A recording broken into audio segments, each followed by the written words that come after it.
urang keur ngising tenang-tenang aya praktek aya babaturan urang lupat burgur urang kaget dicabut lep sial horeng sia aju keluar deui eta asup deui ka jero teh batal asup ka jero deui batal jadi encan nyampe klimek encan anggeus si urang mah bahasa batur teh klimek tah dia suka keluar tengah-tengah dipotong lantaran kaget atau ngahaja pan aya nu asup deui ka jero sana jadi keluar deui batal tak sing ade ngisingna sing ade itu kene urang lamun kiih lalaki onam gampang awewe mapan lamun parawan aman parawan mah parawan kiih aman sebab naon moal ngisangna moal barabe aman geus tapi lamun rangda beda ta rangda mah nyana diuk cingogo atuh ngolowong teh eta sing ada ngisangna ieu ngisangna tah lamun jero teuing asup we sakitu atuh batal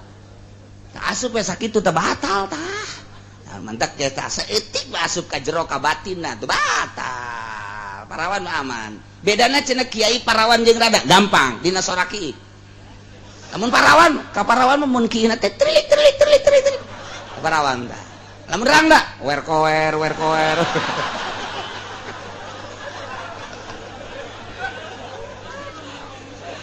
itu macem-macem bae kaki iki beda heran aing mah Bismillahirrahmanirrahim eta teh eta binti Fatimah binti Rasulillah teh masyaallah kutub-kutub robani teh eta masalah Hasan Sumal Husain Ibnu Ali wal Fatimah beuh kurang keur leutik mah unggal masjid kararitu unggal masjid kuari mah diganti ku marawisan urang tarolol teuing sia eta Hasan Sumal Husain Ibnu Ali wal Fatimah Allah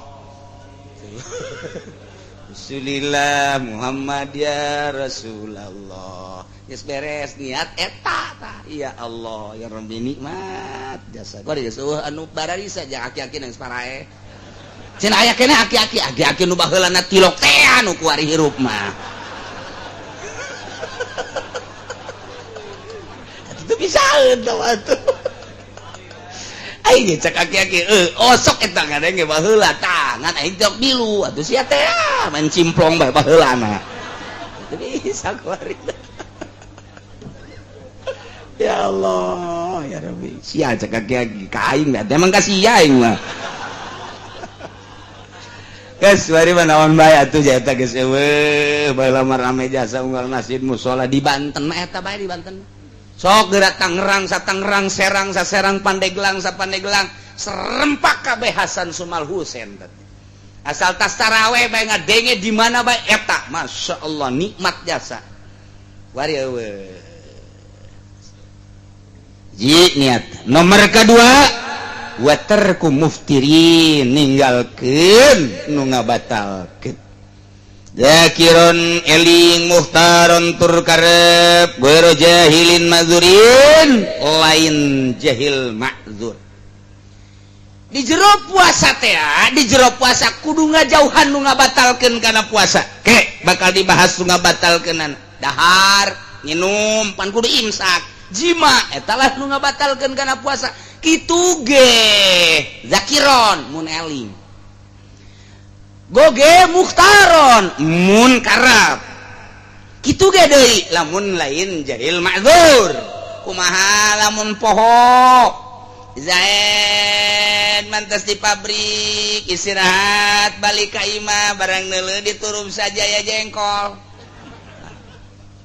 atuh ngarada ge karyawan waduh jengkol ngora wih aya sambelan segala geus teh dingding haling deui ngeduk 2 piring setengah beres 2 piring setengah nginum lek sacuntang geus beres nginum sacuntang samsu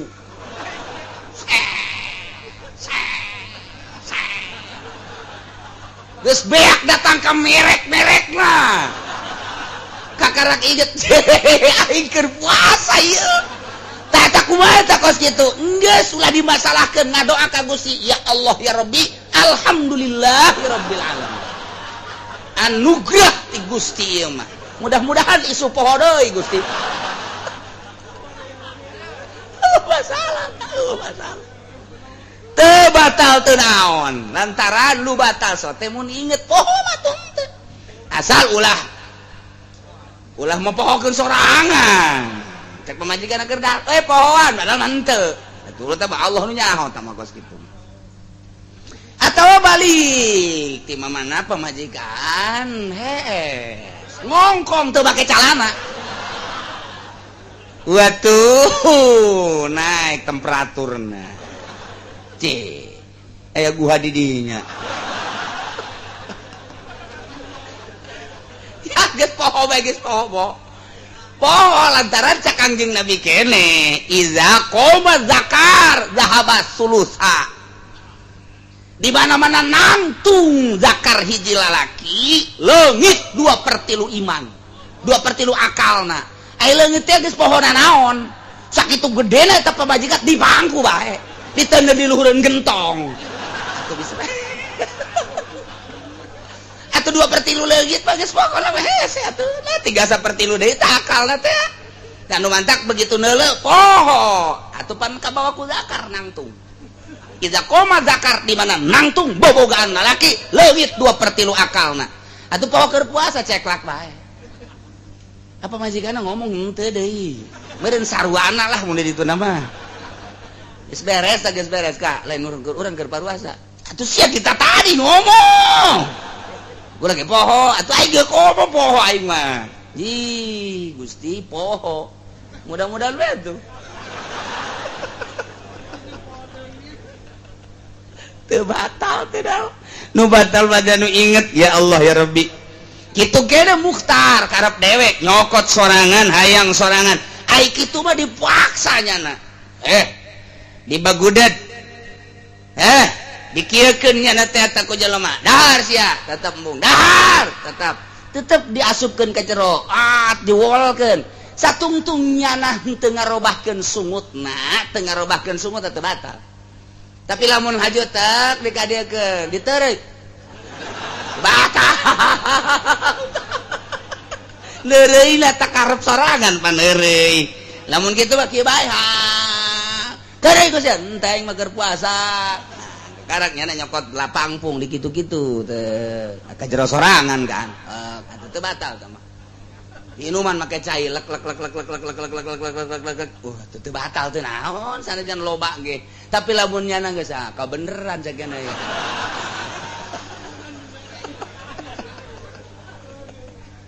tuh oge lain anu bodoh mazur mah jelema anyar asup Islam orang Medan atau orang tim atau orang bule orang Amerika orang Inggris asup Islam puasanya na teu nyahoeun sugan teh mah keur puasa teh ai lapar mah meunang dahar teu nyahoeun nyana terus bae dahar mazur lantaran bodoh jelemana kakarak asup Islam kumaha can lamun tatangga urang bodoh teu nyaho sarua bae aya tatangga urang teu nyaho sugan teh mah puasa teh kitu meunang dahar lamun lapar mah nyana dahar bae bodoh teu pernah ngaji tetep bae digenjreng bae kurang sebab teu makzur teu dihampura deket ka pasantren deket ka majelis taklim deket ka pengajian hingga bodoh pembatalan puasa doraka bae mergatiluna shaimun nu puasana tah nu mantep sing hade kumaha cenah kiai mun utah ge sarua teu batal lamun utahna sorangan tapi lamun ngahajang ngutahkeun batal urang nek jeung moal ya mamaning utahkeun bae colok urang batal atawa ngambean nu nek-nek batal tapi lamun gitu mah utah sorangan teu batal kumaha lamun jelema mabsur iya ne jelema anu ambeien pan lamun ambeien kaluar ge asup deui ngarepot ka jero teu batal tah mah ceda ieu mah diasupkeun ku curug dibantu tetep teu batal darurat tah mah kos kitu mah teh anu ambeien mah kemudian ngising keluar kemudian asup deui ka jero atau diasupkeun ku curug ku ramo teu batal teu naon beda jeung ngising urang keur ngising tenang-tenang ai praktek aya babaturan urang lupat buru-buru urang kaget dicabut lep sia horeng sia aju keluar deui eta asup deui ka jero teh batal asup ka jero deui batal jadi encan nyampe klimek encan anggeus si kurang mah bahasa batur teh klimek tah dia suka keluar tengah-tengah dipotong lantaran kaget atau ngahaja pan aya nu asup deui ka jero sanajan keluar deui batal tak sing ade ngisingna sing ade itu kene urang lamun kiih lalaki onam gampang awewe mapan lamun parawan aman parawan mah parawan kiih aman sebab naon moal ngisangna moal barabe aman geus tapi lamun rangda beda ta rangda mah nyana diuk cingogo atuh ngolowong eta sing ada ngisangna ieu ngisangna tah lamun jero teuing asup we sakitu atuh batal tah asup we sakitu teh batal tah mantak eta saeutik asup ka jero ka batinna teh batal parawan aman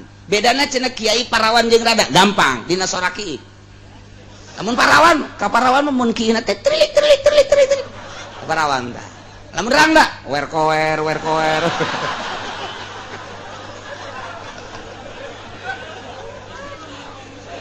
itu macem-macem bae kaki iki beda heran aing mah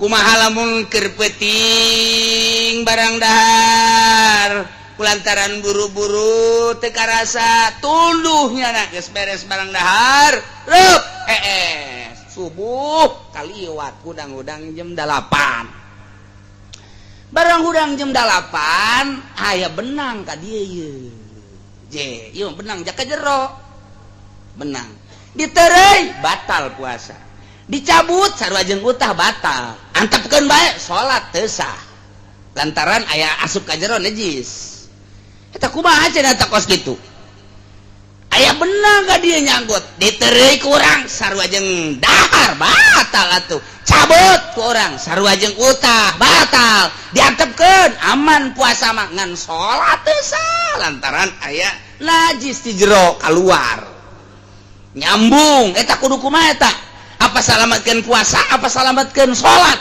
salametkeun salat berarti atuh eta mah deuk diterima enggak batalkeun puasa atau dicabut bae salametkeun salat puasa batal berarti kudu dikoboan kok bisa gitu sih lantaran sanksina deuleu jelema lamun teu salat sangsina bunuh jelema lamun teu puasa sangsina tangkap buih ngan saukur sakitu polsek eta tugasna buih heula di polsek berak ka polsek teu puasa jeung ka polsekna di dinya intelna ge teu puasa jeung intelna seser seuna kabeh bae buih bae kabeh teu puasa mah atuh kuari mah lamun teu puasa dibuih kabeh polisi abri hampir teu parwasa sawareh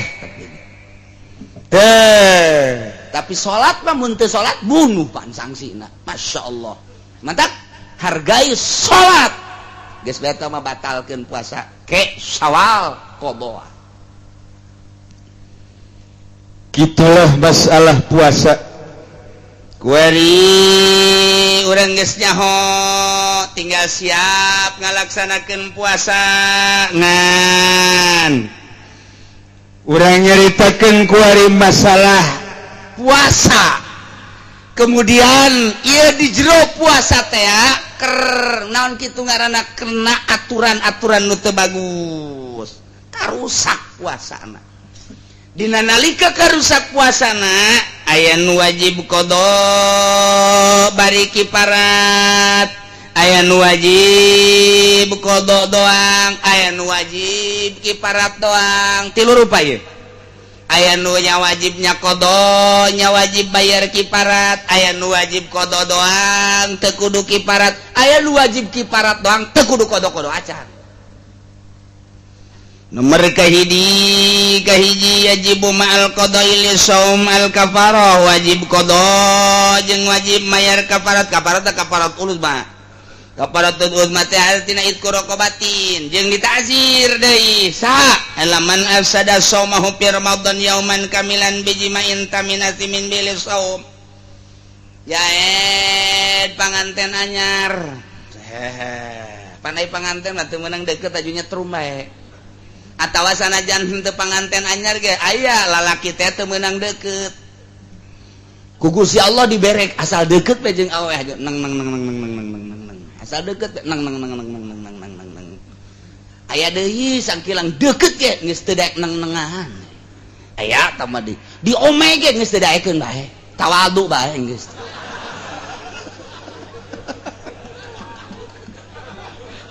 geus teu daekeun aduh tama geus dipencet hese diurut hese geus hese bae tama geus tama geus khotam pemajikan lagi lah cek jana teh atuh geus tah eta pamajikanna biasana kos itu sok nawaran nyandung kak sik nyandung los habak sia aya nawaran nyandung geus kieu aing sugan bae cari jeung nu sajen mah cager asal aya we nawaran nyandung deuleu jerona asana geus bok-brok aja ku kumaha tah kisah teh puasa Ramadan tah ayeuna kisah ingat ieu teh keur puasa tapi kulantaran syahwatna gede manehanana langsung jiba jeung pamajikanana tanpa make pembukaan heula teu diawali ku nu sejen ieu mah langsung bae jima jadi berarti di jero puasanya na jima jeung pamajikanana Naya sangsina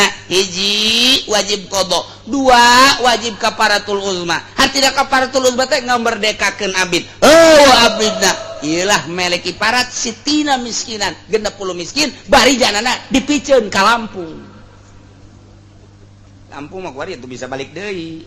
Baheula mah abah teh mun nyonton pikeun ka Lampung. Eta teh kusebab hese balik deui ka dieu ti Lampung. Atuh kuari mah ti Lampung ka dieu komong ke mah bakal aya jembatan. Aduh, atuh geus Lampung mah. Wah, piceun geus ka ditu ka mana? Ka Medan. Atuh di Medan ge bari kudu. Kudu ka mana? Gunung Karang. Piceun ka luhur Gunung Karang geus lah. Bebaskeun di sumur 7 di ditu habek. Ta eta teh mun aya hiji jelema jima ti beurang sing hade, perhatikeun. Saha bae? Aya jelema puasa di bulan Ramadan jima jeung pamajikanana wajib qada, wajib kifarat.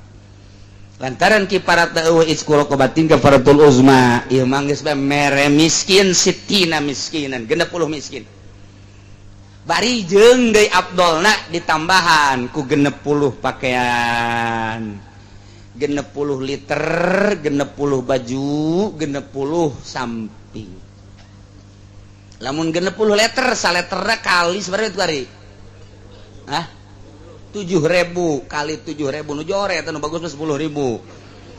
Nah, keur carita 10.000 kali 60 sabaraha? 600.000. Baju nu layak pake kira-kira hijina sabaraha duit?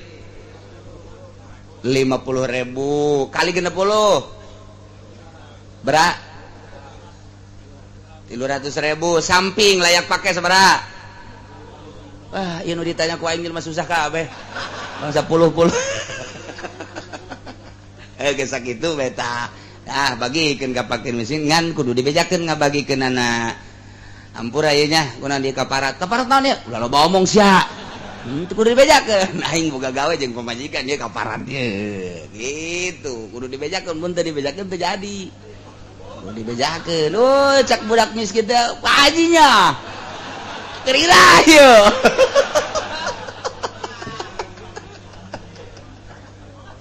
Aduh Gusti Allah doang.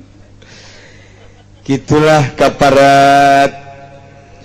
Wajibu ma'al qada al-imsak. Ieu mah keur carita imsak ya qada wajib ngodoan bari imsak ai puasa lain tapi status dah henteu puasa. Ta eta teh aya 6 rupa nomor kahiji nyana buka ngahaja-haja di bulan Ramadan teh puasa wajib qada wajib imsak kos nu puasa bae ka dituna mun ditambah ku terus bae barang dahar double dosana nomor kedua pentingna ninggalkeun niat ima poho wa ima ngahajak penting teu niat beurangna tetep wajib kos puasa bae pada status teu puasa lantaran teu diniatan eta teh wajib engke sawal dikodoa sing ada niatna sing ada niat sing ada nomor katilu jelema sahur nyangka penting keneh horenganan geus beurang Izaed hudang barang hudang neuleuh jam-jam 3 mantap cek jan lah ye mantap jasa dahat beres dahar ngadenge di luar kok sok kotok tah aja sok kotok tah barang di deuleu jak kotok geus kala luar ai geus kala luar mah biasana subuh barang deuleu ka jam nu hiji deui horeng jam 5 aing tadi sahur deuleu jam nu ieu horeng is dead ieu jam ieu jadi nyana tatanggelan ka jam bae dia nyana teh boga sangka bahwa nyana sahur penting kele ternyata orangnya geus kaberangan eta wajib bae kos nu puasa bari nyana teu puasa statusna berarti wajib qada engkena teu kaopat dibalikeun ieu mah aftarazonan lil gurub nyana keur kieu bae rada mendung setik aya lalai kala luar pan baheula mah lalai teh bisa diandalkeun baheula mah lalai bisa diandalkeun asal kaluar bae ti gowok berarti magrib eta baheula lalai ge konsisten hebat jasa kuari mah boro-boro lalai atuh jelema ge geus teu konsisten teu bisa diandalkeun kuari mah jelema teh da baheula mah asal jam 5 setengah genep ngampih pan jelema kuari mah pan kala luar jelema kuari mah masyaallah penting tilok aya warung nu buka mana aya warung penting buka kuari mah justru ti penting kuari mah tibalik jelema kiai mana aya baheula nu nonton TV kuari mah jualan TV kiai ya Allah ya Rabbi atuh deuk kumaha ngomongna kiai deuk ngaharamkeun main bola kumaha tah kiai lantaran kiai na ge jadi wasit kita lolol kabeh barang ditilik kiai Golkar kabeh nu kos karana itu teh Masya Allah hese ieu zaman da ieu mah nyana keur kieu lalai geus aya ieu berarti maghrib aing percaya ka sia lalai sore ogo geus poek bebe jajana ka mana ka pemajikanna buka emang geus maghrib geus pancan aya azan pareum lisik beureun geus bareng buka bae kanyahoan maghrib na ieu ti mana lalai atuh cak pamajikan aing geus aya lalai mah. Yes, nginung lek beres. Ngarokok geus naon? Geus tenang we nya neuk salat magrib ka karakadan Allahu akbar ngaco teh budak azan geus peuting jasa. Cak pamajikan kata itu nu ngaco. Ci atuh nyana nu ngaco geus peuting teuing. Keheula, coba taliti heula. Coba usia taliti jalalai geus eta tadi barang ditaliti horeng pas magrib tah jadi nyana setengah jam nu tadi geus buka ti heula eta teh jara teh wajib imsak mun kanyahoan nyana geus kaberangan hartina beurang keneh geus buka engkena wajib qada mentak sing hade di bulan puasa mah tah azan sing hade jasa nya ulah sok nipu di masjid aing nipu ya lah cek janet teh sekali-sekali batur mah korupsi aing mah nipu ya bae ya atuh adigan korupsi kabeli motor kabeli mobil ieu mah nyadoraka sia ngalalaga aing lah cek janet sekali-sekali cek tukang adzan aki-aki Allahu akbar bararuka bae pan batur tanya geus beres buka ai bohong can bohong dirantai aki-aki asan eta sialnya setaki-aki sekarang. Masya Allah. Nomor kelima alaman bana lahu yaum tsalasi Sya'ban annahu an min Ramadan nyana teh puasa tanggal 30 ternyata horenganan begitu dicek horeng bener eta tanggal 30 Sya'ban teh horeng jatuh tanggal 1 Ramadan nyana can puasa wajib imsak jaga wajib qada di bulan Syawal nomor kagenepna ngala wudu barang ngala wudu ieu tak kemuna kencang teuing zak kocok lain keluar ka jero cicak ya gol ka jero ieu ieu Pak katelanjuran ka jero teh teu maksud jadi ge teu maksud ta eta teh sanajan teu maksud ta eta teh batal puasana wajib imsak teu meunang dahar teu meunang nginum teu meunang jima jaga engke bulan Syawal kudu qada. Entek sing hade ka kemuna, sing hade ka irungna, sing hade jasa sing hade. Selanjutnya wajib naon puasa pabatalan puasa kuari. Jelema keur puasa kemudian murtad pembatalan puasa jumlahna di dia ayat 7 nomor kahiji keur puasa murtad keluar ti agama Islam naudzubillah min batal puasa. Nomor kedua haid awewe mah ieu berarti malaya lalaki mah haid awewe keur puasa keluar getih baik isuk-isuk atau atas zuhur atau asar batal bae puasana awewe lain lalaki kula sok inget beta dongeng ieu lain sababaraha kali ge eta mah kanyataan soalna tamu datang tadi dinyata bang gitu tamu ngobrol jeung pamajikanana yuk pas zuhur kula kacai beres kacai kula bebeja saya mau sholat dulu mbak ibu mau sholat oh saya lagi men oh ya nggak apa men mah nanya ke lalakina yuk kita sholat sana sama saya juga lagi men cekiannya mah naon meureun men eta aya lalaki men tungtung maka bawa sholat bae kukula eta aya we lalaki men nongtot pol balik ge meureun tah mah Allah teh maha ningali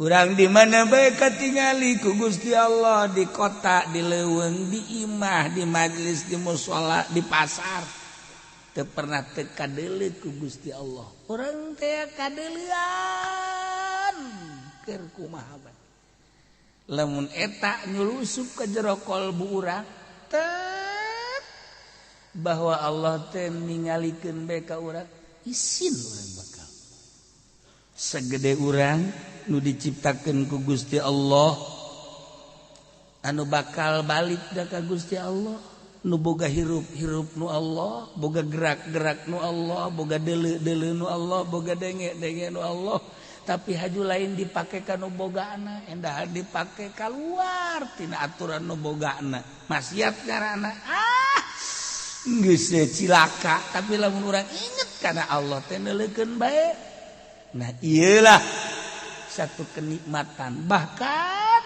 bakal cepat nyebrang di jembatan Shiratal Mustaqim lamun aya jelema masih kene murang miring kana permaksiatan ieu nu mawa gaya bed bakalna lambat nyebrang di jembatan Shiratal Mustaqim. Jadi antara cepat jeung lambatna tergantung iradna urang, mengkolna urang, ngabaliurna urang terhadap permaksiatan. Ukur bae ku urang. Ukur ku urang hiji resepna kana dunia, nomor kaduana mengkolna kana permaksiatan.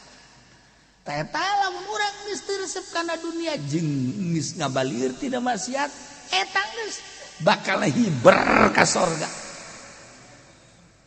Satungtung urang resep kene kana dunia jeung masih kada teu ngabalieur urang tina permaksiatan ieu lambat bakalna ka sorgana.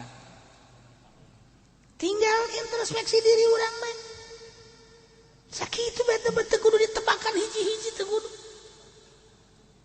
Ukur bae ku ari mah lamun urang keur diuk di hareupeun imah haju aya nu liwat simba dadana kabuka eta bae ukur tah apakah dideuleukeun apakah urang aju ka jero imah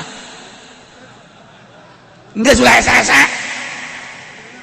tuh kan gering-gering ngomong banget deuleu bae cak yana deuleu atuh geus pokona tinggalin bae geus ka di neraka tinggalin ka sorga jangan ditaranyakeun ke di sorga teh naranya Imam Haji Pendi di mana abja eueuh di sorga mamana ge eueuh asana nyana mah membes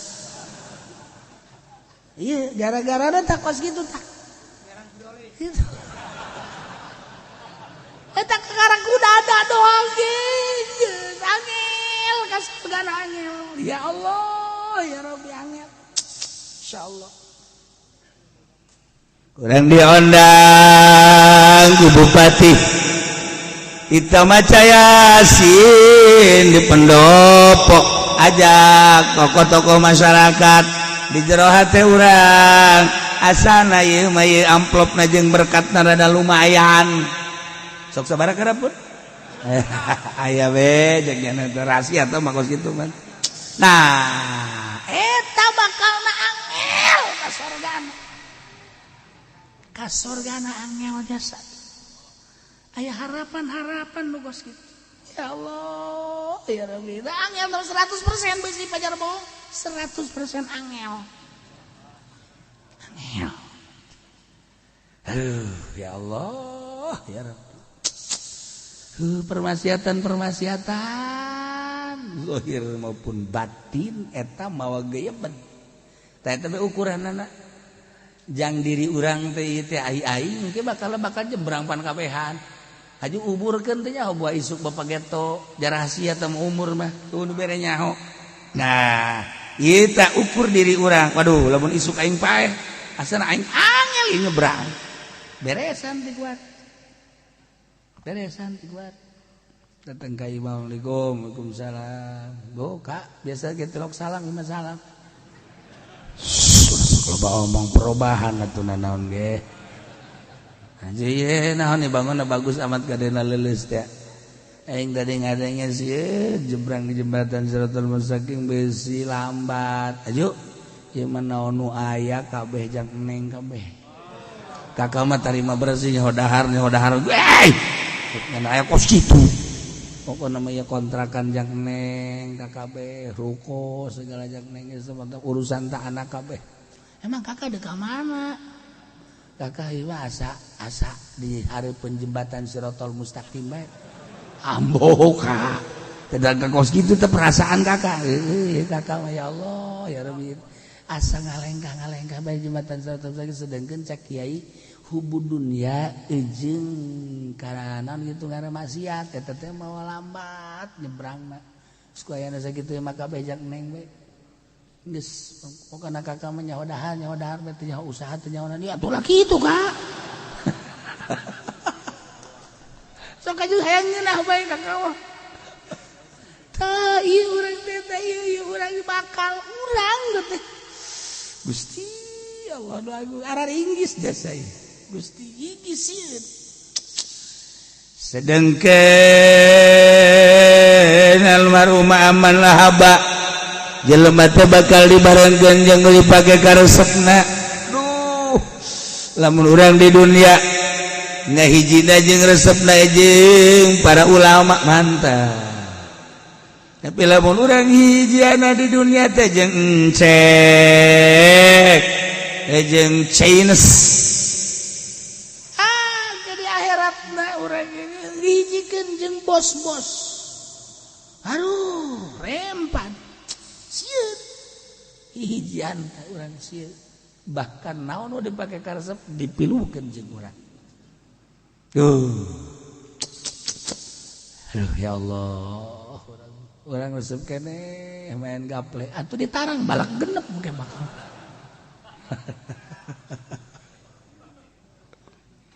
iyalah alif lam ra Allahu a'lamu bi muradi bidzalik geus ulayangnya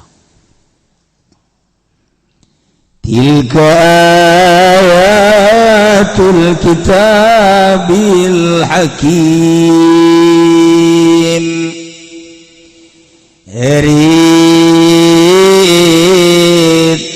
itu mana isyarah hadhil ayat eta ayatul kitab ayat-ayat Al-Qur'an ayat itu didapatin kana kitab lamun urang sok ngajina humah eta teh aya dapat aya anu bimakna fi aya bimakna lam aya bimakna min nah ieu dibejaan ku Imam Jalal wali dapat tu bimakna min ayat teh eta minal Qur'an. Oh, masya Allah. Ayat-ayat minal Qur'an teh Qur'an Al-Hakim anu bijaksana di tafsiran Al-Muhakkam anu dikukuhkeun. Al-Hakim teh bimana Al-Muhakkam berarti majaz. Simpel bimana semapul antarani ili kana bimakna maknana Al-Muhakkam teh al-mumtani lepas atawa al-mumtani minal fasad nu ngahalangan tina kajahatan karusakan Quran teh anu ngahalangan tina karusakan Quran teh nu ngahalangan tina kajahatan Quran teh anu ngahalangan tina kasalahan.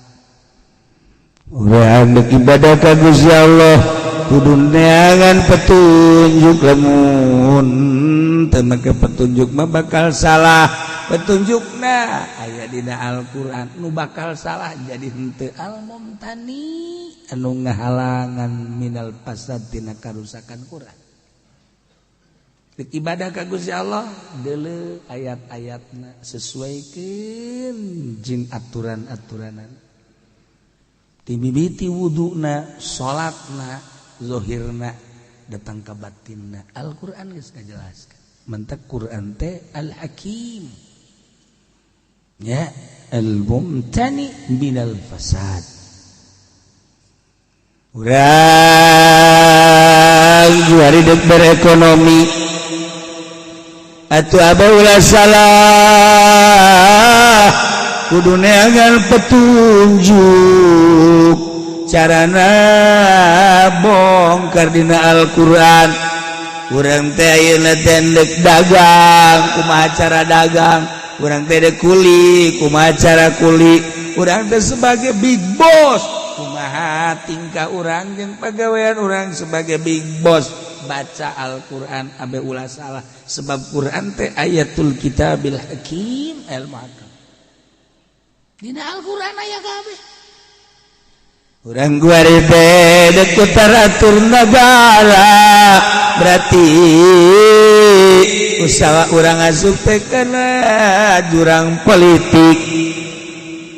Aya buka tuh dina Al-Quran politik teh abe urang ke di akhirat. Cepet nyebrang di jembatan Shiratal Mustaqim. Apakah orang dek jadi presiden? Apakah dek jadi menteri? Apa orang dek jadi gubernur? Bupati? Camat? Lurah? Erat? Ayo sesuai ge. Orang ulang ngeunangeun aya guari urang digaji ku negara. Jabat digaji tanda tangan melucur duit. Sajabat ti eta deui kokocoran teh loba bisa pakai meuli mobil bisa jeung imah mentereng lah batur dihargai jeung dihormat bapak dan bapak. Bayangkeun di akhirat urang bakalna dirante batur halal berkah surga urang ngagejebur ka neraka. Sudi apa henteu awak urang digejeburkeun ka neraka? Baca Al-Quran ayatul kitabil hakim supaya sesuai.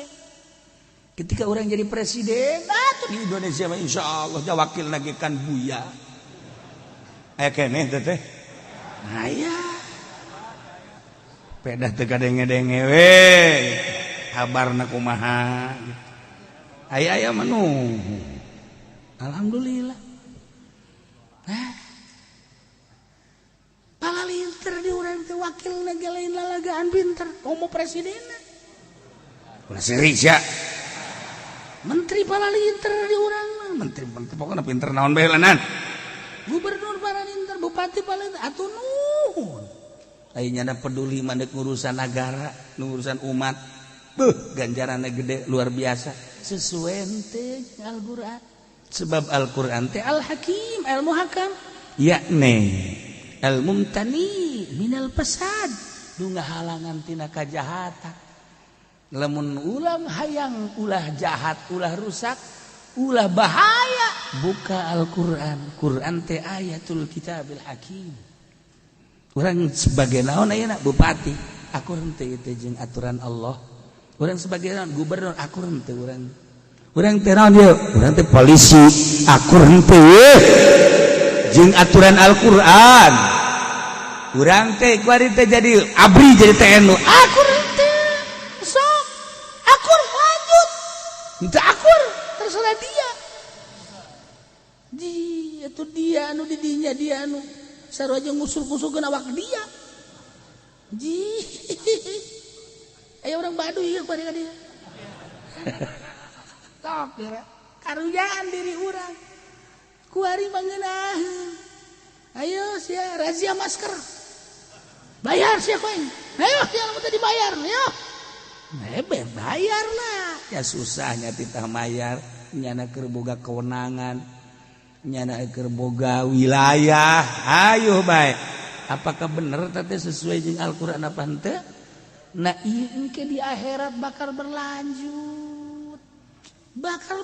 urang inget kadinya awas ya ayo komo lamun haji urang ngagernek bae mah bareng mere duit aja ngagernek bae tolol sia goblok sia eta teh doa apa eta nya tolol nya goblok bener bae teu kebal jadi tolol jadi goblok ieu urang ngaji supaya nyaho bahwa Quran teh ayatul kitabil hakim ya Allah ya Rabbi petunjuk berarti Al-Hakim Nabi manal muhakam makna muhakam eta adalah al-mumtani minal fasad ya Allah ya Rabb geus kulantaran kitu ayat eta moal rusak ajeun teh dicaci dimaki dihina-hina la tugayyiruhu duhur moal bisa robah ku bahasa Al-Qur'an tetap Al-Qur'an isina tetap bae ieu adalah aturan-aturan selama urang hirup caci maki ku Yahudi, caci maki ku Kristen, caci maki ku Buddha, ku Katolik, bakal rusak anu nyaci makina. Sebab Quran al-Hakim, al-Muhakam, yakni al-Mumtani minal fasad, la tugayyiruhul duhur. Moal bisa rusak aja ku make Quran, mah tetep aya Quran. Urang kuari teh endek moal make Al-Quran, endek bae aing mah pokona mah dagang teh endek sakumaha aing bae atuh bangga bae deuleukeun aing malah geus bagian berekonomi teh endek kumaha aing bae moal make Al-Quran urang teh kan agama Islam petunjuk datangkan Al-Quran moal make Al-Quran kaje deuleukeun geus sabaraha jelema anu boga proyek hancur geus sabaraha jelema nu kasaksian ku urang usahana baju teu make Al-Quran jejes ngajejes ulah-ulah nanaon kuari mah ye ulah-ulah nanaon jelema sugih tapi teu ngazakat eta teh ulah kaincu ka anak bae geus ambruk teu make Al-Qur'an ngaran sebab aya hak-hak batur di dinya nu fakir miskin fuqara masakin dan lain-lain sebagainya jana sugih teu ngazakat ulah kaincu ka anak dia ka anak buat ting tepi buat ting moal dina tepina buatin langgeng salileh hirup anak deleukeun ku mata sararia deleukeun di lembur sia di lembur tatangga sia nu sararugi beak di anak geus beak anu tatadina mah nyebutkeun 7 turunan moal beak kakarak di anak bage ambruk teu make Al-Qur'an naon ga zakat eta Al-Qur'an kuari teu make zakat teh teu dipake ku manehanana deleukeun mun kukula disebutan di pasar Kemis Ambalaya ngaranna nyaho jasa A B C D di Cikupa emang aing teu nyaho beak katana duh di Bojong beak SPT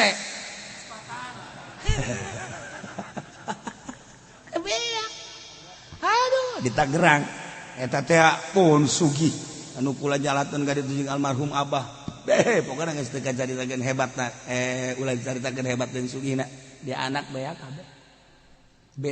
kabeh sebab teu ngasakat teu make Al-Qur'an ngaranna iya teh mah deres datang ka anak kene aya nu dileungin anak kene hancur-hancuran teu make Al-Qur'an teh ngaranna teh pejabat sabaraha anu sararugi eureun ngajabatna paga hirupna campur jeung letik bung boga asa gede ngaji nya nama jabengsina tadina teu bagus teu hayangin ngaji ngan sakali dua kali bae ngaji teh kali itu ternyata sing jerengeng kana ceuli meureun dinyana kabeh geus moal ngaji aing mah lain haju bener teu bener imahna dijual tanahna dijual pindah sangeus pindah di itu sempit pindah deui wari hampir teu boga imah kudu dibejakeun mah Masya Allah ayo urang mah ya urang lantaran make Al-Quran tidak tadina imahna ge emang doyong-doyong kene asli terobah mah senang tapi batin senang tilka ayatul kitabil hakim Allah hakimna bongan ku Imam Jalal ditafsiranna ku Al-Muhakkam jadi hakim teh ya eta teh isim bimana isim maf'ul geus maknana tuh berbeda ku ari ya Allah ya Rabb aya rahasia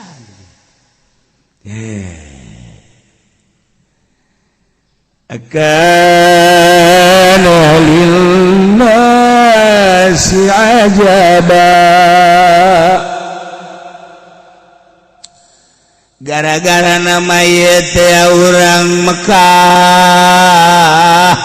ahli-ahli Mekah kupar-kupar Mekah teh ngadenge diutus ka Kangjeng Nabi sebagai rasul pembawa risalah kupar-kupar Mekah teh nyengserikeun ka Kangjeng Nabi ari eta Gusti Allah make jeung ngutus rasul ka Muhammad jelema hina fakir miskin atuh kahayang mah malaikat bae nu diutus jadi rasul teh henteu malaikat ya atuh jelema-jelema anu tenar jelema-jelema anu bangsawan jelema-jelema anu hebat ulah Muhammad heran aing mah Allah ngutus rasul ka Muhammad teu kaarti aing mah eta aya kebencian mah kos kitu kabeh kebencian mah di lembur urang aing mah heran si eta budak kamari lagahan ngaji ya Allah ngadahar uyahna ge heulaan aing leg-leg Gusti uyah hayu goreng Gusti eta kopikeun uyah kunaon ngukur ka uyah teu ngarti aing mah budak kamari ieu sagara teh iya orang Arab ahli-ahli Mekah ngadege Muhammad diangkat jadi rasul ketika umur 40 tahun disengserikeun heran mah Muhammad maka percaya ku Gusti Allah atuh hayang malaikat betul malaikat ge atuh jelema-jelema terhormat ulah Muhammad penuh kebencian jeung kehasudan di jero kalbuna timbullah bahasa heran dumentek dijawab ku Gusti Allah akan apakah aya linnas Allah gali keajaban heran an auhayna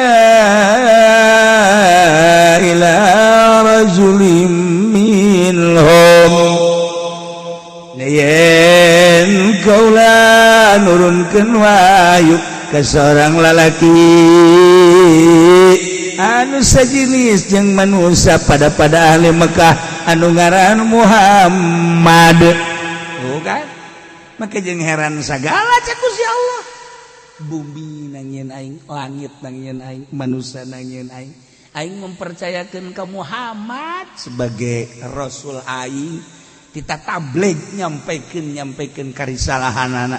Maka jeung heran, maka jeung demo kudu malaikat sagala atawa kudu ti golongan marana teu kumaha aing bae cek Allah. Yeay, numantak di dieu teh istifhamna dijelaskeun. Istifham inkar. Ulah make jeung kudu heran teh kumaha aing urusanana. Make jeung heran sagala rupa. Teu kudu heran. Ya, bejakeun. Ka ahli-ahli Mekah, ka kupar-kupar Mekah teu kudu heran. Aing nurunkeun wahyu ka Muhammad. Heran cek Gusti Allah. Ya Allah.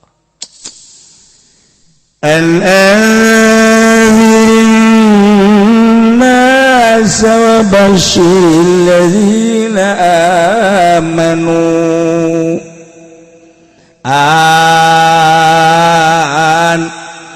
Dijelaskan ku Imam Jalal mufassiratun, jadi berarti anan tafsiriyah nafsiran kana lafazan auhayna, jadi anak teh ieu teh an tafsiriyah aya dina qaidul i'rab. Nah ieu tafsiran auhayna Allah ngawahyuan ka Kangjeng Nabi, memberikan wahyu teh hiji an anzirin nas, sing sieun manusia bere pengertian, bere inzar, kabar-kabar anu bakal ngerenyedkeun kana hate jadi sieun bil azab. Bejakeun hiji. Nomor kedua, wa basyiril ladzina amanu, bungahkeun ku anjeun bere berita anu ngeunah ka jelema-jelema anu ngimankeun ka Allah, ngimankeun ka anjeun. Dua we, hiji anzirin nas, dua basyiril ladzina amanu. Sakitu Kanjeng diangkat jadi rasul, titah nyampaikan risalah intina dua, hiji an anzirin nas, nomor kedua basyiril ladzina amanu. Sakit bedakeun Muhammad bawa lamun kekeh bae jekelan kamusikan jeung kakafiran, bejakeun di akhirat bakal disiksa paing tuh aing geus nyadiakeun neraka. Lamun aja berubah iman kain kanyeun bakal disadiakeun surga. Ya Allah, jarang ngan sakitu. Ngan sakitu. Ieu teh kan ngaranna urang teh ieu teh samiat dedengean ti Kangjeng. Ti Kangjeng terus ku sahabat, ti sahabat ka tabiin, tabiin ka asbat tabiin, datanglah ka guru urang, datanglah ka kuari. Ieu teh kabar disampaikan ku para ulama. Asli tekna ya ieu. Sarua kuari dia terus we tita dakwah. Urang teh tita dakwah komo aya di nagara mah ieu teh boga kekuasaan. Tita dakwah ngaleungitkeun ka kafiran. Supaya ulah kalalapir, sebab kafir teh bakal disiksa di akhirat teh. Supaya iman ka Allah jeung ka Kangjeng Rasulullah, numun iman ke bakal disadiakeun surga. Sakitu tah mah nurut jeung teu nurutna lain urusan pendai. Tetapi eta mah kumaha manehanana dibere hidayah jeung henteu. Urang dakwah ya, urang dakwah. Ketika nurut urang ulah kukumaha, ketika teu nurut urang ulah kukumaha, tugas urang mah dakwah. Eta hebat kan kos gitu. Sanajan kuari osok dijuluki TKW dianggap abid ku urang Arab, bodoh urang Arab. Teu sakabeh nu di Mekah pinter, teu ngaji mah bodoh bae. Sanajan deket Baitullah kos di urang we sandaja ke deket masjid di lokal masjid mah teu nyahoeun tiang masjidnya atuh teu nyahoeun da sabasa kali nya masa kokorolokan jeung masjid tapi teu nyahoeun tiang masjid deket ka majelis teu ngaji mah teu nyaho rukun wudu sarua bae batur nu jara rawuh nyaho rukun wudu genep nya nama mun ditanya 7 leuwih hiji ku sebab teu ngaji atuh bodoh bae teu ngaji jaya mun teu bisa turunan tanajan anak kiai atuh teu ngaji mah odob bae sarua bodoh bae tetep bae sanajan Habib teu ngaji bodoh bae sarua teu ngaleungitkeun ka habibanana Habib mah Habib bae ngan teu ngaji mah odob sarua anak kiai teu leungit ka anak kiaiana mah mun di Garut Aceng atuh belah di Aden atuh ka Banten mah entus biasa tuh bagus aya teu ngaji atuh odob bae sarua bodoh bae nu ngaji ge bodoh bae komo teu ngaji duh Masya Allah tah ayeuna aya bahasa ngamerdekakeun ge ayeuna babandinganana aya pan lamun urang ngamerdekakeun abid ganjarana pohara jasa lain lalagaan teh mah ganjarana sorga komo lamun urang ngamerdekakeun bapak urang benang ku musuh waktu perang kaboyong boyongan perang jadi abdi jadi kapimilih ku urang dibeli dimerdekakeun tambah ganjaranana pohara jasa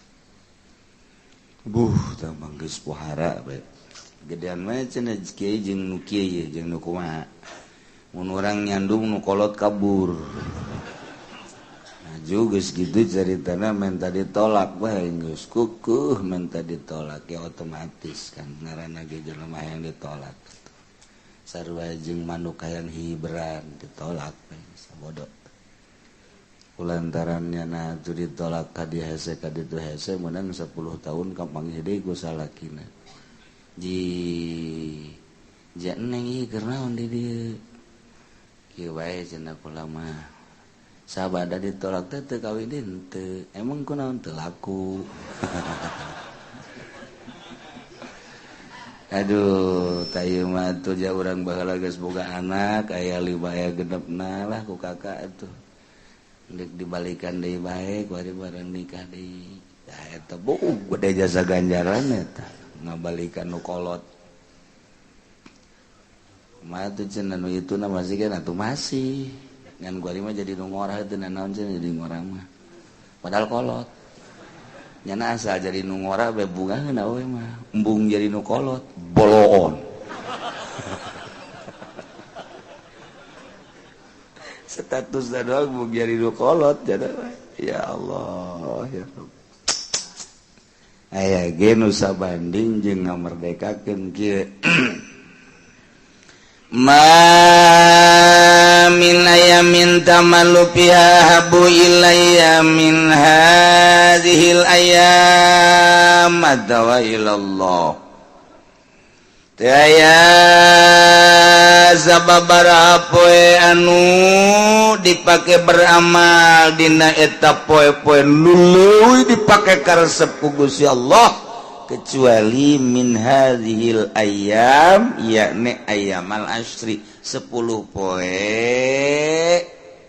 bulan Zulhijjah tambah ganjaran pohara jasa qalu cek sahabat walal jihad ya fisabilillah ya Rasulullah dibandingkeun jeung jihad gedean mana wahai gola walal jihad fisabilillah dibandingkeun jeung jihad fisabilillah masih kene unggulan 10 poe bulan haji tanggal hiji sampai lebaran pohara tama poe tam gede jasa ganjaranana illa rajulun kecuali lalaki kharaja binafsihi wa malihi keluar mawa awak jeung harta kemudian ke Palestina atau ke Suriah perang palam yarji bin zalik terbalik deui awak jeung hartana dikorbankeun jeung li'ilai kalimatillah eta moal babandinganan eta luhur jasa tah geus mah di akhirat da geus langsung seungit bakal kabita kabeh ku seungitna eta jelema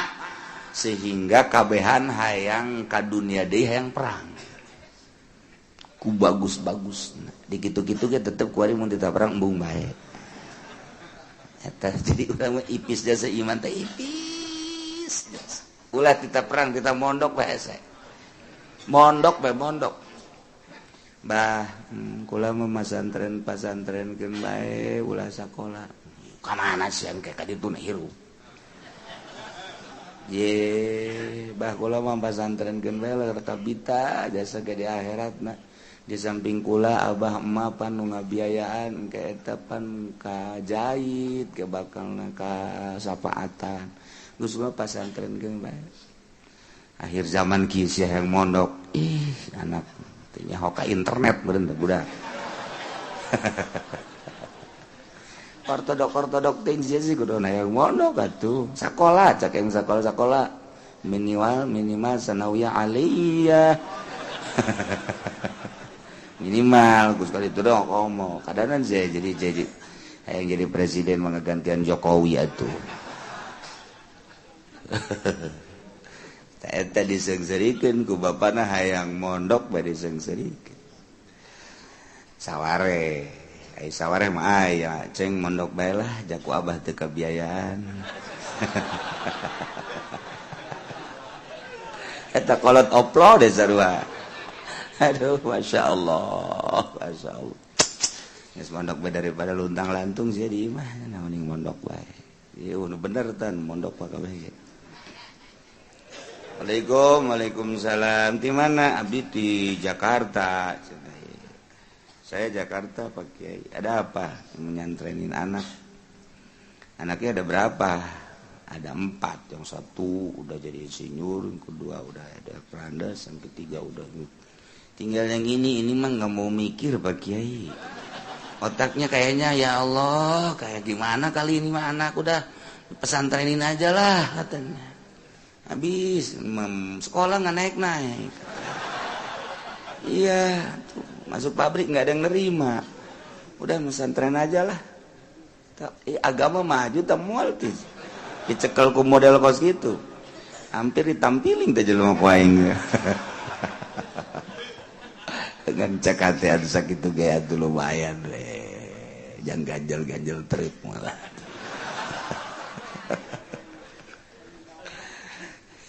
iya pesantren teh kos gitu nasibna tapi tetep bae luhur bae aneh sebab naon perjalanan para aulia Allah ayana di pondok pesantren eueuh dongengna jelema nu jadi wali kaluaran ti UI eueuh dongengna jelema jadi wali kaluaran ti Trisakti dongengna jelema jadi wali kaluaran ti IPB paling ge melakadu teu dek buahan dongengna jelema jadi wali kaluaran ti ITB paling ngibar-hibarkeun kapal mal kebel raga kapal lage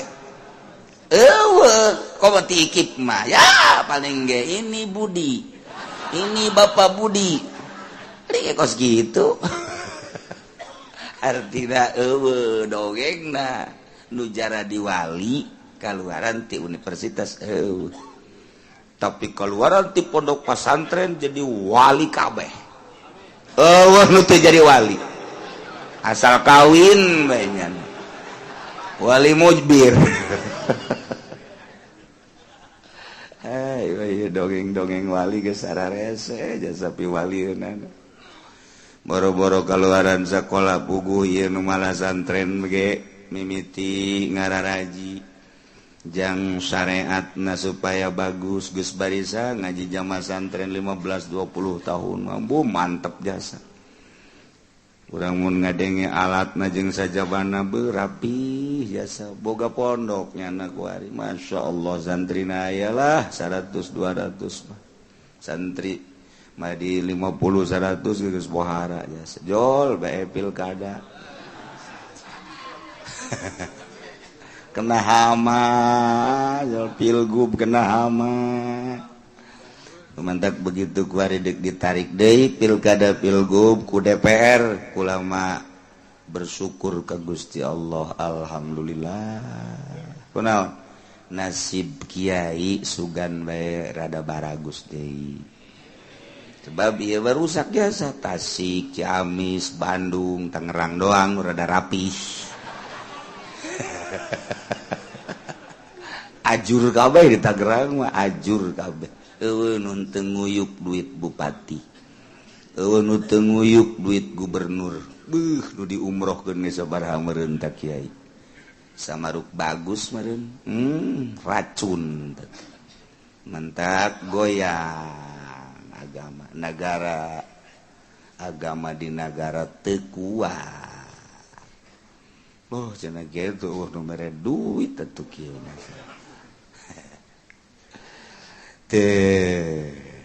ya ieu carita poe nu paling unggul deui iwalti 10 poe bahkan Siti Aisyah nyarita ana saban sanyana budak ngora kana sahibah simain ngadedengekeun tanggal 1 bulan haji na iraha tanggal 1 bulan haji teh iraha ieu teh di mana geus kajadian tanggal 1 diisbat nyana langsung asbaha iman isukna langsung puasa di tanggal 1 datang ke tarwiyah arpah lebaran langsung buka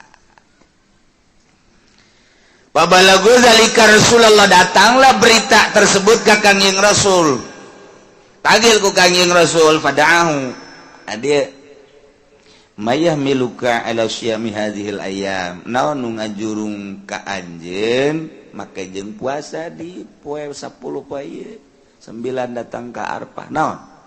Nu ngajurung. Nu ngahayu-hayu make jeung hayang puasa.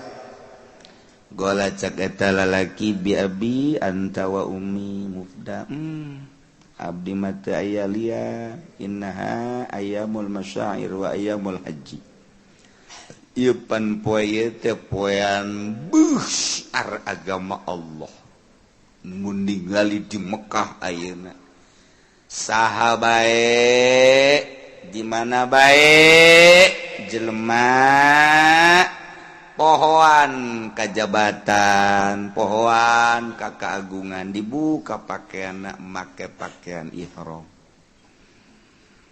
Nyana nembongkeun keagungan Gusti Allah, manusia mah hina. Lain teu boga jas, lain teu boga lepis, lain teu boga wall, tapi tama kos kitu. Leutik tah mah ieu make anduk doang. Putih-putih ngahayalkeun nyana aing ieu keur di mahsyar sakitu teu presiden teu menteri teu sakitu bae di mahkamah nomor kahiji nomor kadua ieu poe teh poean haji nu mantak ulama eueuh deui harepan teh asallahu yusikani fi duaihim abdi mah harepan teh hayang we gahiji jeung doa-doa jelema nu aya di Mekah sakitu harapan abdi mah mentak batur nu di Mekah ngalaksanakeun ihram haji ifrad dan lain sebagainya doa-doa abdi di dieu puasa sugan bae kaajak ka ditu tak kitu ya Rasulullah ulah kami sia puasa teu ya mah salah ju ngamin-ngaminan gede hate bae tak kitu ya Rasulullah abdi harapan teh supaya kabaud kabawa ka ditu batur badi itu ihram batur mah itu tawaf sa'i pohara jasa abdi mah di dieu atuh puasa supaya kabawa ka ditu Qala cek Kangjeng Nabi fa innalaka bi kulli yaumin tasumuhu adla mi'ati raqabatin wa mi'ati badanatin wa mi'ati farasin yuhmalu alaihi fisabilillah. Lamun kos kitu peta anjeun teh diganjar ku Gusti Allah puasa anjeun bikul yaumin unggal poe nuku anjeun di puasaan sabanding jeung 100 ngaberdekakeun 100 budak. Sarua jeung mawa 100 onta 100 kuda yuhmalu alaihi fisabilillah dibawa pakai perang sabilillah. Masya Allah. Nu puasa tanggal 1, tanggal 2, tanggal 3, tanggal 4, tanggal 5, tanggal genep tah eta tanggal 7 ieu sarua jeung ngamerdekakeun 100 kaula. Dimerdekakeun abid 100. Sarua jeung mawa onta pakai sabilillah 100. Sarua jeung mawa kuda 100 pakai sabilillah. Ganjarana gede jasa. Lain lalagaji puasa dina tanggal 1 sampai tanggal 7. Aduh. Faiza kana yaumut tarwiyah di mana kejadian poe tarwiyah tanggal 8. Falaka fiha adla alfi raqabatin wa alfi badanatin wa alfi farasin yumalu alaihi fisabilillah. Lamun datang ke poe tarwiyah urang puasa di poe tarwiyah sarua jeung ngamerdekakeun 1000 budak. Ambo budakna geus eueuh ku ari. Urang sarua jeung ganjaranana ngamerdekakeun 1000 abid. Sarua jeung mawa onta 1000, mawa kuda 1000 dibawa ke Palestina pakai li'ilai kalimatillah perang sabilillah. Masya Allah.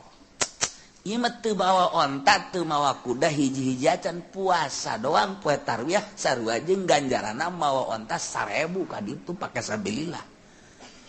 Hese mawana deh ka ditu ge. Kapal mana nu bisa mawa aja teu meunang di embargo. Lamun poe Arfah fa idza kana yaum Arfah tafalaka fiha ada alfai raqabatin wa alfai badanatin wa alfai farasin tumalu alaihi fisabilillah. Lamun puasa poe Arfah sarua jeung ngamerdekakeun 2000 budak. Sarua jeung mawa onta 2000, mawa kuda 2000 dibawa ke medan laga pakai sabilillah. Tah gede jasa ganjarana. Puasa di tanggal 1 tanggal sampai 7, di tanggal 8 mah tarwiyah lain deui puasa Arfah mah pohara jasa. Iraha kieu tanggal 1 da geus kaliwat.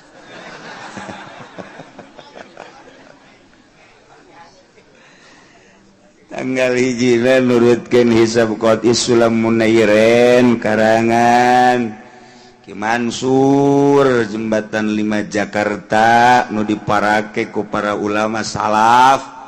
Samping eta hitungan-hitungan lain durusul palakia dan lain sebagainya jatuh pada hari Kamis. Menangna 2 darjah 45. Di Mekah tambah 2 darjah dilempengkeun. Jadi berarti 4 darjah 45. Taruhlah diurang 2 darjah setengah. Di Mekah 4 darjah setengah. Nu mantak Mekah Kamis. Di dieu Kamis nu ngitung make hisab qati Kamis. Ningali almanak kitu Ki Bustomi Cisantri Kemis. Ningali deui almanak kitu Alwardayani Warudoyong Ci Sukabumi Kemis. Kula utang hitung Kemis. Aya nu nyuratan deui sebagian ti tokoh Muhammadiyah Kemis deui nyana ge sarua. Akur jeung urang. Wah tuh kitu mah cenah kieu Muhammadiyah atuh gitu. Sabodo sia aing mah pokona. Nu jelas mah Kemis jatuh tanggal 1 hisab qati. Teu cukup sakitu, tetep nanyakeun ru'yat. Ru'yat apa henteu? Teleponlah cakung. Woh, ru'yat yang melihat 3 orang. Siap disumpah ru'yat. Cukup sakitu nanyakeun deui ka babaturan nu aya di Sukabumi nu baheula pernah bareng ngaji di Cipanas nyana ru'yat sarua bae. Deuk make patokan mana deui.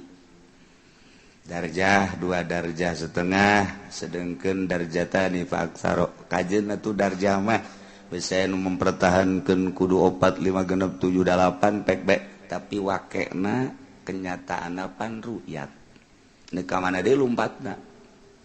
ndek make naon ndek make naon deui ndek make hisab 2 darajat setengah ndek make ru'yat geus ru'yat haju ndek make naon deui ndek make naon deui ayo coba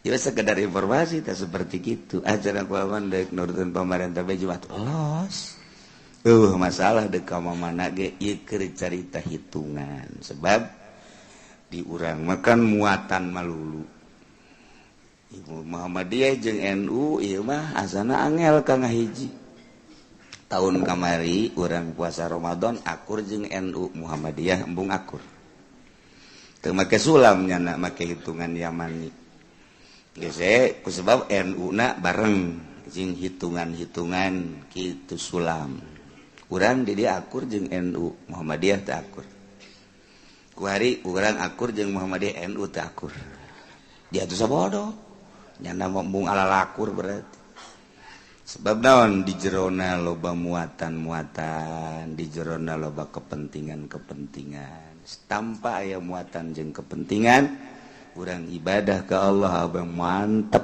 lain sekedar mantep tapi mantep sekali enak sekali orang Jogja yang semua enak sekali nah itu enak sekali jadi gendah jasa menceritakan enak sekali sekedar informasi terserah geus kula mah di dieu puasana mulai poe Kemis tanggal 1 berarti akur jeung Saudi Arabia tarwiyah na jeung arpahna bakal akur haji akbar lebarana poe Sabtu sakitu tah yuk ganjaranna pohara jasa puasa aduh cedak kieu mah can puasa atuh dibejaan geus tilokis ya mah tenang we heulana boro-boro teu dibejaan geus tilok ngan anu sok resep puasa beredanan tinggalin masalah tinggal kuari bae tadi geus ngadahar naon mun encan mulai kuari niat puasa jadi geus we tadi ge nginum encan ngopi encan ngauduk encan nanon encan geus we kula niat puasa dina bulan haji geus beres kuari jadi tah mun tadi ngadahar uduk 2 piring Masya Allah bahkan man shoma yauma tarwiyah atawallahu thawaba sabri ayyub alaihissalam ala balaihi sajelema nu puasa di poean tarwiyah berarti tanggal 8 eta Kamis berarti Kamis tarwiyah saha jelema nu puasa de poe Kemis isuk nu bakal datang bakal dibere ganjaranna sakumaha ganjaran kasabaran Kangjeng Nabi Ayub alaihi salam moal aya tanding Kangjeng Nabi Ayub mah dibere atel borok lain sakadal budug doang tapi bilatungan tapi Kangjeng Nabi Ayub terus bae salat terus bae zikir terus bilatung teh kaceli-celi ka mata terus irung tah geus kitu bae atuh moal disebut Ayub istimewa teu kitu urang mah kakarak borok hiji doang didengkul geus teh salat borok sagede kieu doang didengkul aduh Ned, ayo orang ke masjid, aing teu kuat cakeun borok ieu. Mana nyeuleuh? Alah, sagede kieu. Sia mun dibereng, moal kuat sarua bae. Tungtungna nu ngajak jeung nu diajak ribut. Kangjeng Nabi Ayub sawa kawak. Ya kari. Terakhir bilatung kana leta. Tek. Masih cicing keneh bae. Karena kolbu masih cicing kulantaran bilatung terus bae tak karena letah jeung karena kolbu kakarak bebeja ka Gusti hampura abdi ieu bilatung ka mata ka ceuli abdi teu bebeja ka Gusti tapi ka letah jeung ka hate mah abdi bebeja masalahna lain teu ridho hese babacaan Abdi dek ngucapkeun Allah Allah na teh tah hese lantaran aya bilatung di dieu ngadaharan jeung ka kolbu kaganggu. Abdi mah sakitu doang. Adapun rela mah ridho bae sapira awak abdi nu Gusti lah atuh jadi jieunan Gusti dikukumakeun ku kumaha Gusti. Ngan ieu mah hese babacaan doang. Coba eta. Urang makan ieu letah capeta. Quran urang-urang. Mun ditanya Quran sia di mana nyaho pohon eundeun. Aing Quran mah bogangan pohon eundeun euy. Tasbih aya mah aya pegat.